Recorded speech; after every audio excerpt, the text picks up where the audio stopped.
welcome back to the channel and welcome back to another UFC fight prediction video. In this video, I'll be predicting the full card of fights for UFC Fight Night, Burns versus Morales. So without further ado, let's get to our full card of fights. So in our first fight on the card, let's scroll down. First fight we have in the women's strawweight division, we got Luana Pinheiro versus Tisha Pennington. And how do I feel about this one right here is I'm going low confidence Tisha Pennington to beat Luana Pinheiro. Pennington is definitely the better fighter. Pinheiro does have a shot. She does have, at least she's a pretty solid fighter for like one round, maybe round and a half. Pennington will likely choose to strike with her.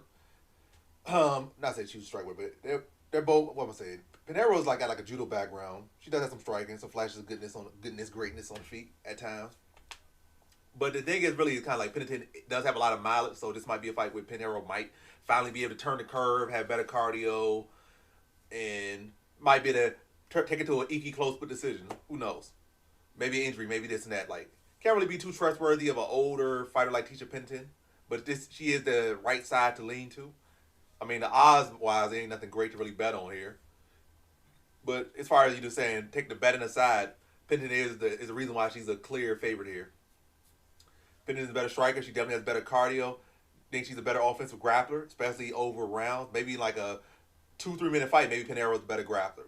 Probably a better overall fighter. But a 15-minute fight, by that 6th minute, Pennington, has been well ahead by that point. Pinheiro's going to take a steep curve, but yeah, I see it still end up being a competitive decision here, but Pennington been able to just, outlast, outwork her, take Pinheiro beyond that first round, grind her out. Probably get close to a stoppage, but probably like a lackluster kind of ugly decision where Pennington just starts to break her down, start to land strikes, start to score takedowns, and pile up damage and get a decision victory over Pinheiro.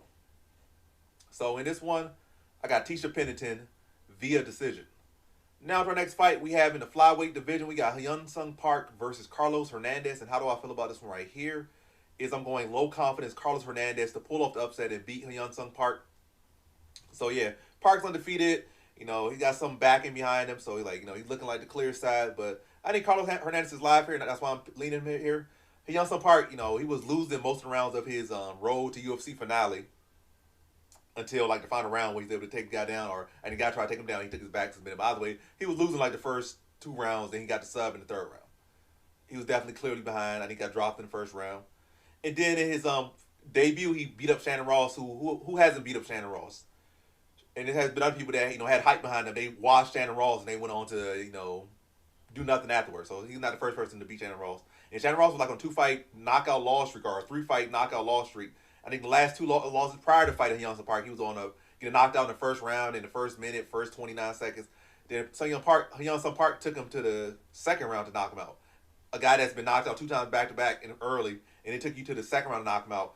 And I think the round he knocked Ross out. Ross actually was outlanding him up to that point, at least in that 2nd round. Not the 1st round, but in the 2nd round he had landed more shots prior to getting knocked out in that 2nd round. So Yusuff Park has questionable striking defense.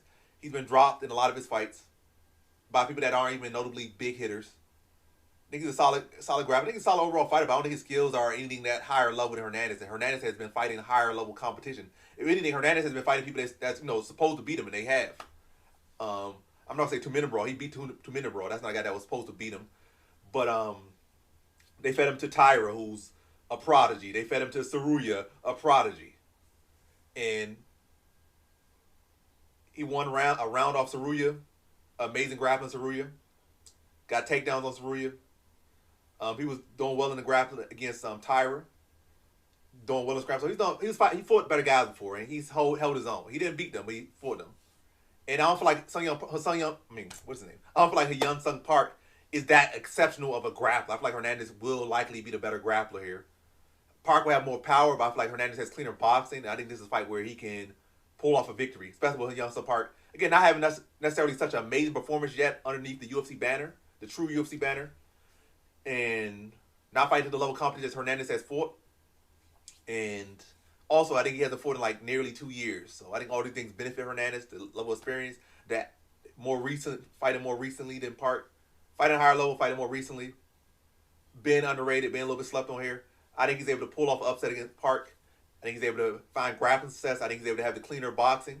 And I think he's able to adapt to the power and beat Park by decision here. So in this one, I have Carlos Hernandez via decision. Now to our next fight, we have in the women's strawweight division, we got Denise Gomes versus Elise Reed. And how do I feel about this one right here? Is I'm going low confidence Denise Gomes to beat Elise Reed. And the odds on this fight don't make no sense. I understand it does make sense, but it's kind of foolish to have Gomes as like a minus 500 favorite. I know Reed, we don't like Reed all that much, but it's not like Gomes is some, where you see Reed has particularly struggled has been in the grappling department. That's where both of them are particularly weak at. Then Reed will be, I think they're about the same height. I think Reed's a little bit taller, a little bit longer, probably like an inch here, a little inch there. So nothing too big. So they're about the same size. Same height. Gomes a little thicker, Reed a little bit taller. Gomes back a lot more power. I think Reed has the better jab, stuff like that. It's actually a competitive fight. Gomes should win, but she should not be no minus 500. This should be like a minus 200 at best fight. I can definitely, and it's also not like Reed. Reed might have that older woman demeanor. She might look like a cat lady, to like she's in her late 30s, but she's only like 31, 32. Which again, not super young or anything, but she's not super old. She's not 38. She's still in her prime. Gomes definitely has far more upside. This was a battle of upsides. Yeah, Gomes should be a lock. Like Gomes definitely can have a far better career. She already has better wins, and she's only 25. She could get developed. I think Reed, she's solid, but she's not going to really get any better. Gomes can get better. She has 5 years, 6, 7 years to reach where Reed is at, and I think she could get a lot better. But this is still at a time where Gomes still, like, again, questionable grappling. Both of them have questionable grappling. Gomes, still a little bit green. She got a lot of power, but sometimes she don't really set her shots up that well. This could be a case where she's not setting her shots up well, and Reed's able to get off, land a couple jabs, maybe weather a couple storms, and just outpoint her with a cleaner jab and using that length to eke out a split decision type thing. So Gomes by no means should be no minus 500. I don't think I'm even going to bet. Matter of fact, at minus 500, why would I bet her? And she was able to put away a washed Carolina Kobakevich. So that again showed she definitely has power, but I'm going to say like a more so decision for Gomes here. But by no means should she be minus 500 at all in this fight. Minus 200. The odds should drop, but they aren't. But yeah, I pick Gomes. She throws more. She's not as accurate, but she throws more. She hits harder. Neither of them have particularly great grappling. So I can see Reed maybe landing more, but Gomes landing harder. And the one pushing the pace, or one on the front foot, and Reed fighting off her back foot, and Gomes landing the heavier shots. And the judges seeing her being the one pressing, seeing the one landing the heavy shots, seeing her when Reed land her jab, she might bust her nose a little bit, bust her lip a little bit. But when Gomes land, be busting her eye, bust her nose, bust her lip, and be moving around the ring, the octagon when she get hit. So it's gonna be definitely a bigger pop when Gomes lands, and Gomes be throwing more, be more aggressive. Might not be as accurate or whatever, but she's gonna be more busy, and her damage is gonna be more easily received by the judges. So in this one, I got Denise Gomes via decision. Now to our next fight, we have in the women's bantamweight division, we got Luana Santos versus Tainara Lisboa. And how do I feel about this one right here? Is I'm going low confidence Luana Santos to beat Tainara Lisboa. Solid matchup.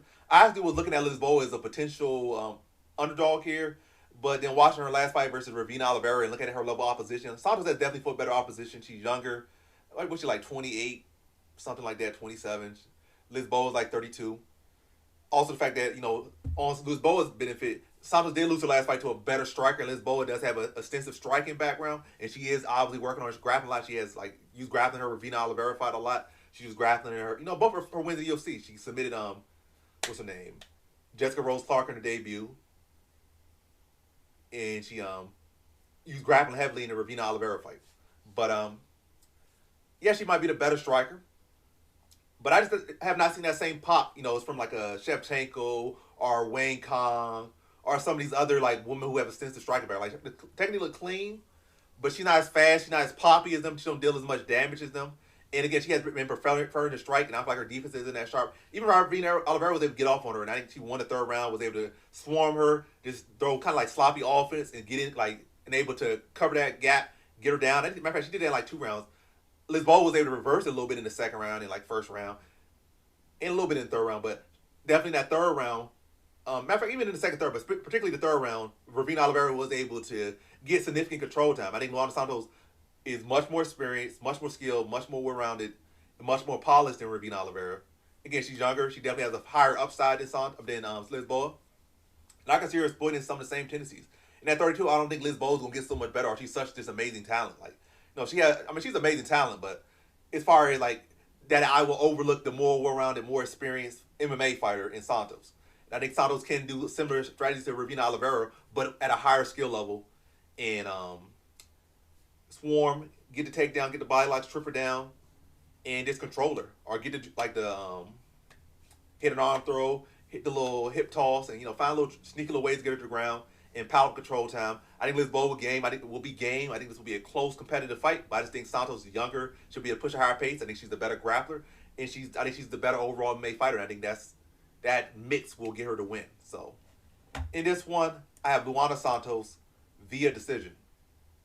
Now to our next fight, we have in the featherweight division, we got Connor Matthews versus Yadier DeValle. And how do I feel about this one right here? Is I'm going, why not? I go average confidence, Yadier DeValle to beat Connor Matthews. Connor Matthews is a pretty solid fighter, but it's a lot of fighters that are solid out here. Train hard, been training half their lives for this. They made it to the UFC, got some wins, did well on the regional scene, and then they get to the UFC, like they can get some wins, but they just don't have it, the whole package. And yeah, Matthews like on a 2-fight losing streak, I believe, coming off a knockout loss. Yadier DeValle's undefeated, showed much improved striking in his last fight, winning there against a guy who had a much more experience than him, come from a good gym like Nobu Yao, and was able to outstrike him and dominate him on the feet and on the ground for the most part of that fight. Came close to stopping him several times as well in that fight. And yeah, he might be more of a decisionator, but I think he's going to start to make that shift and get finished, especially over Matthews, who I think is coming off 2 knockout losses, but at least one. Matter of fact, he got knocked out by, what's his name? And then he got knocked out by him. So he coming off 2 knockouts. And the last knockout was real early, and he took a lot of damage in that one. So I think Yadier DeValle, we'll see the best version of him, and we'll see maybe one of the worst versions of Matthews, and I think Yadier DeValle will be able to get him out of there. I'm not going to say it. Well, I'll say first. Yeah, I think he'll make a statement and get Connor Matthews out of there in the first round. First round TKO for Yadier DeValle. So in this one, I have Yadier DeValle via first round TKO. Now to our next fight, we have in the lightweight division, we got Jerry Gordon versus Thiago Moises. And how do I feel about this one right here? Is I'm going low confidence Jerry Gordon to beat Thiago Moises. I think this is a very competitive fight. I'm probably going to regret it a little bit. What am I talking about? I'm really not going to regret it, but I might regret it just a little bit. A little bit. I've been benefiting from Gordon getting shafted in situations. Like, he getting shafted in the Hopkins Ross fight, got shafted. Well, yeah, shafted in the Pimble fight. Both times I picked against him, both times I bet against, both times I profited.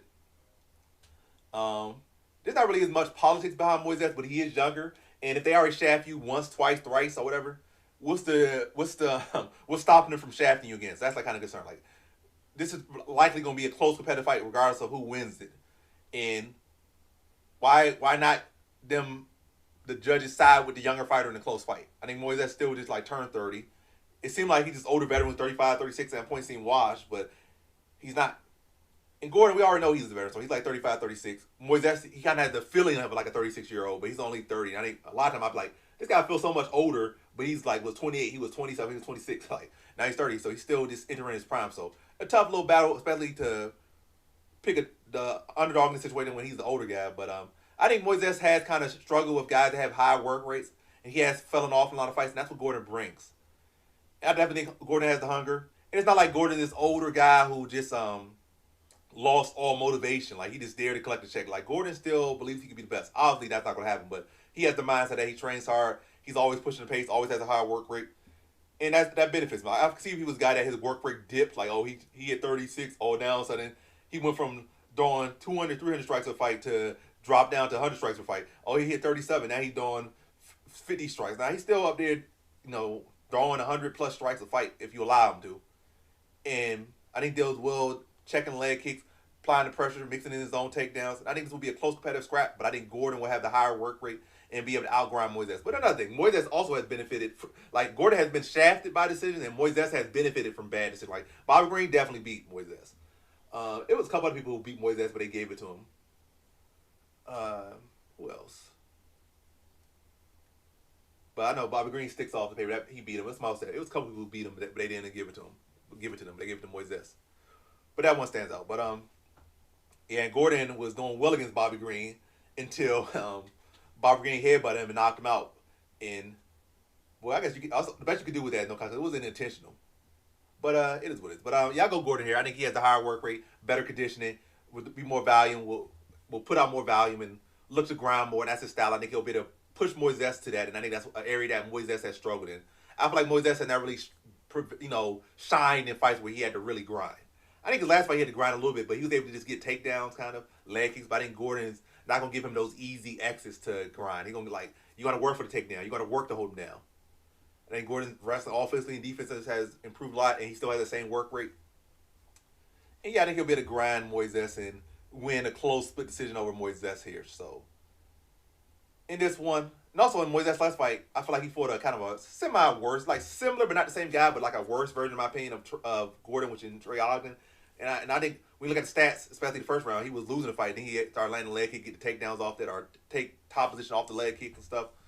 But yeah, I think Gordon will be more prepared for that and at better striking than Ogden, higher work rate than Ogden, and now allow Moises to find these little sneaky avenues to eke out the decision. So it was a very close fight, that last fight. But I think Gordon won't give him the same opportunities to capitalize on and edge the fight.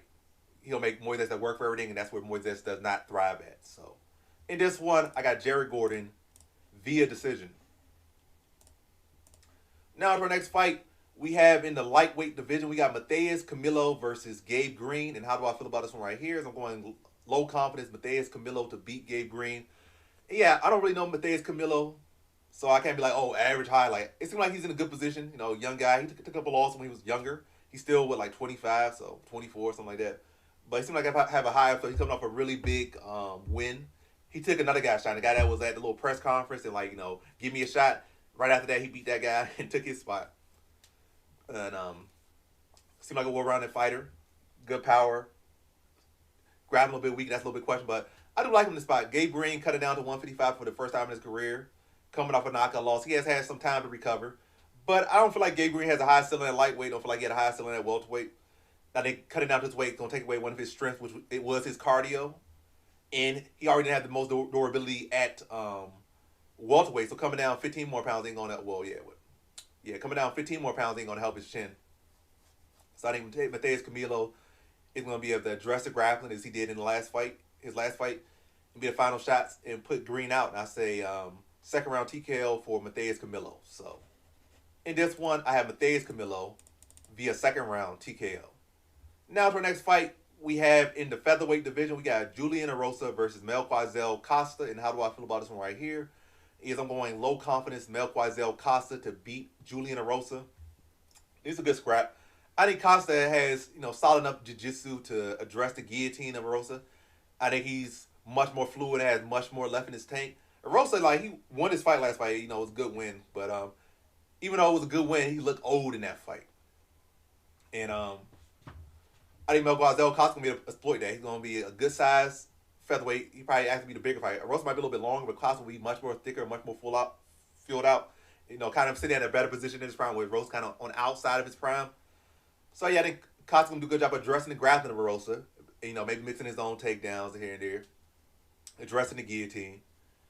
And then landing the big shots. I think he'll be able to knock Erosa out in the second round. So I think he'll do a good job of addressing Erosa's game.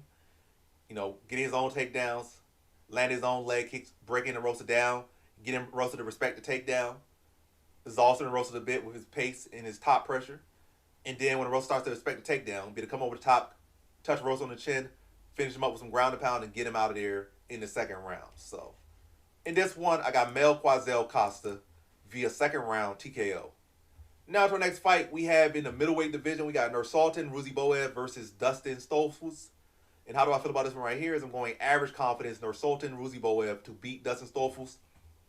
And yeah, I've been hearing a lot of things about Ruziboev's grappling. I think at some points it's been his weakness, but from a lot of good people, he's been training with some good fighters. Even in his last fight, they were saying his takedown offense is real good. He's been training with this fighter and that fighter. They struggled to hold him down. In the last fight, he showed good takedown offense, showed good ability to scramble, defend takedowns, get back to his feet. And I think that's really where. There's always gonna be guys at different levels that's gonna be able to push him in the striking. There's gonna be guys that's gonna be able to bring out the weaknesses in his grappling. But I don't think that's Stoltzfus. I think Ruziboev's gonna do a good job of addressing the grappling and taking down the Stoltzfus. And if he does get taken down, he can do a good job of getting back to his feet pretty quickly and technical, quick stand-ups. And he'll have too much height, too much range. I think he'll be able to find the chin of Stoltzfus early and often. I think he'll be able to put Stoltzfus out in the first round, kind of similar to what's that guy? Absupian Abus Magomedov, kind of similar to that fight. So Lance Price, some front kicks, some jabs, some straights, and be able to put Stoltzfus out in the first round. So in this one, I have Nursultan Ruziboev via first round TKO. Now to our next fight, we have in the lightweight division, we got Duke. I said Duke. Sorry about that. I didn't mean to mispronounce your name like that. I wasn't trying to do that. My nose is a little bit stuffed, but anyway. Yusuff versus Myron Santos. And how do I feel about this one right here? Is I'm going low confidence Yusuff to beat Myron Santos. So Myron Santos had a later egg in his last fight. He really didn't deserve to win. I picked him. I have he won. I guess he could have, should have won. He won, but I was not impressed with that point. That was a very disappointing performance. I think Yusuff has fought at a higher level, and it's kind of a little bit too early to check him off. So I think I like him a lot as a dog in this fight, and he has a good kicking game. I feel like Santos, his primary strikes are kicks, and Yusuff checks kicks well, lands kicks very well. I think he has much heavier kicks and much more experience landing his kicks and dealing damage with his kicks at this level, and he's much more crafty with his kicks as well. And I see that he's been working on his boxing a lot in time off, working on his defense. So I think his defense is sharp. I think his hands are faster, and yeah, it's a tough fight. I can see both guys getting clipped or going one way or the other, but I like Yusuff's experience. I think the time weight will help him because he did come off a first round knockout, so that time weight will help. Like, it'd been worse if he tried to come in here with this young prospect off a knockout loss and not the same way. So he's coming up a weight class will help his chin. Time away will help his chin. Working on his boxing and his head movement will help him as well. And and not getting too far away from his kick and keeping that sharp as well. And I think Myron Santos right now, I think his strike, his boxing is very stiff. His upper body is very stiff. And I feel like Yusuff's been working on that, so I think he can land the cleaner shots in the exchange and get the better of that. Have the better jab, have the better leg kicks, chop Santos down. And also feel like he can mix in his own takedowns. I feel like he has, I'm not going to say he has better, well, I would say he does have slightly better offensive wrestling, slightly lesser wrestling defense, but he gets up to his feet quicker. I feel like Santos can spend some time on the ground a lot when he does get taken down. And that's not really an area where Yusuff struggles at. Like, Yusuff does give up a lot of takedowns he shouldn't give up, but like, there really hasn't been anybody that's been able to hold him down, and he's been in there with some of the elite fighters. So, yeah. But yeah, I like Yusuff's experience here. I say this goes to a close split decision, very competitive fight. But I think Yusuff will land more. I think he'll land harder, and I think his defense will be on point. And I think his experience at the higher level will benefit him a lot. Like, he's been in with a veteran like Barboza. I think he hurt his hand early. He was dominating Barboza. I think he broke his shoulder or something in the fight. So the injury messed that fight up. Then he went in there with Diego Lopes, who just fought for the belt, and gave Volkanovski a very hard fight. And Arnold Allen, who's been like top 10 for like the last top 10, top 5 in the featherweight division for like the last 5-6 years. So he's been in there with nothing but killers, all lost to experienced guys. It's always not a good thing to flex your losses, but I think he understands that he's been putting the work in, and he's still smack dab in his prime. And I think this is a fight that he can pull off an upset, a small upset, and win a close decision over Myron, or even catch him and put him out. Because Myron did get dropped in the last fight by Marshall. I think Yusuff is a much better fighter than Marshall. But I'll say decision. Close, competitive fight. Yusuff probably by like a split decision, but very close back and forth fight. But definitely that experience of Yusuff coming through and being able to utilize that and get a win over a very game, bright prospect in Santos. So in this one, I got Yusuff via decision. All right, now to our next fight. We have in the light heavyweight division in our co-main event. It's weird that this fight of all fight is the co-main event. Yusuff versus Santos would have been a better co-main event. Ruziboev versus Stoltzfus would have been a better main event. But two guys that, Paul Craig does have some amazing wins. He has a win over Hill. He has a win over Krylov. Stoppages, too. Submission over Krylov, submission over Hill, submission over Ankalaev. So, hey, I guess for that reason. But obviously, he's not that guy. But Paul Craig versus Rodolfo Bellato. I'm going low confidence Rodolfo Bellato. Bellato has a questionable chin.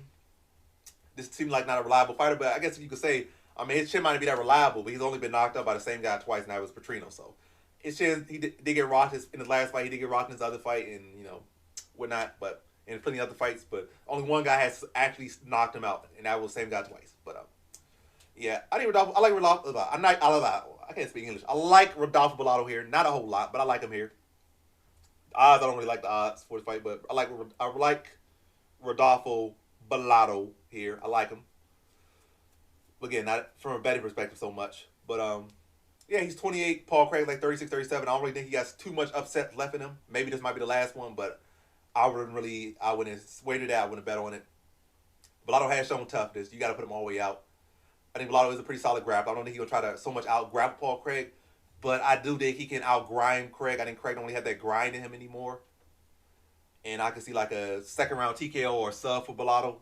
But yeah, I think Craig will be dangerous early. Once Bellato kind of fill him out a little bit, break him down slowly, started touching him with the big shot. Pick and probe at him, and started breaking down, touching some big shots. We're gonna see Craig start to kind of wilt a little bit, kind of check out, and then I can see Bellato start to come on more, and break down Craig, and I see him TKOing Craig like mid to late second round. So in this one, I got Rodolfo Bellato via second round TKO. Now to our main event, we have in the welterweight division, we got Gilbert Burns versus Michael Morales. And how do I feel about this one right here? Is I'm going average confidence, Michael Morales to beat Gilbert Burns. And yeah. But yeah, average confidence, Michael Morales to beat Gilbert Burns. Yeah, at this point, Gilbert Burns was like pushing 40. Michael Morales like smack dab, not even in his prime yet, 26, 27. I'm not even going to quote. I can pull up the still tape, so I don't have to. 25, like a little bit young, but very high upside. I don't see Gilbert Burns pulling this win off here. I can see him giving a good test, but ultimately I feel like Morales is going to be able to prevail, especially in a 5-round fight. I think Burns will make this competitive fight, but I think ultimately that 25 going to kick in. And at the end of the day, time is undefeated, and Burns ain't going to make no switch unless, he just like, I don't care no more. Give me the Vitor Belfort drugs and whatever. I think at one point he was like idolizing Vitor Belfort. They trained in the same gym. He kind of, Vitor Belfort looked at it, what happened? I think Vitor Belfort, how Andy Silva gave this other guy a shout out. Vitor Belfort gave Burns a shout out. Like, this guy is a future champion without a doubt, like 10 years ago, 10, 12 years ago. So, I don't know, maybe he tapped into his old mentor's bag and, get the TRT, the cross on the side of his head, gets juiced up, grow like 2 inches in height, and he pulls off like, yeah, I don't care anymore. I want to be champion by any means. Like, again, he go from being like 5'8", 5'9" to 6'2". Get that TRT, get his hair nice and curly like Vitor Belfort, get a mohawk, start doing spinning the heel kicks and jumping arm bars and all that stuff. Turn to a whole new beast and take over the division. Like, you think Jack Delaman and Langdon struggled him before? This time I'm gonna beat you. I'm on TRT Jesus juice. Like, maybe he'll do that. But other than that, this is who he is right now. Still a very dangerous fighter. Yeah, time is undefeated. Michael Morales, I think he has a high upside. Could definitely be a future champion. 25, good frame, good all-around skill set. But yeah, I think Burns will give him a good test. But I think ultimately Morales will start to that youth will come in, that untapped potential and all that training will start to come in. That 25 will come in, and he'll start to break away from Burns. Like, Burns might again have him concerned with the overhands, concerned with the speed, the explosiveness, some big shots. And Morales will have to respect that. He might even clip Morales at points, but eventually Morales is going to start to lock in, start to, chip away at him, probably inside leg kicks, high, head kicks, damaged arms, knees, stepping knees, elbows. Again, just using that length, using that youth, volume, and breaking down Burns. But it could be a dominant watch from the jump, or it could be a competitive fight. But either way, I think Morales wins, and I got good confidence in him to win. I think he breaks Burns down, of course, the fight. And I think he stops him late in the third round. This accumulation of damage, and he puts away the aging vet in the third round via TKO. So in this one, I got Michael Morales via third round TKO. And so that concludes my fight predictions for the full card of fights for UFC Fight Night, Burns versus Morales. And as always, thanks for watching. Peace.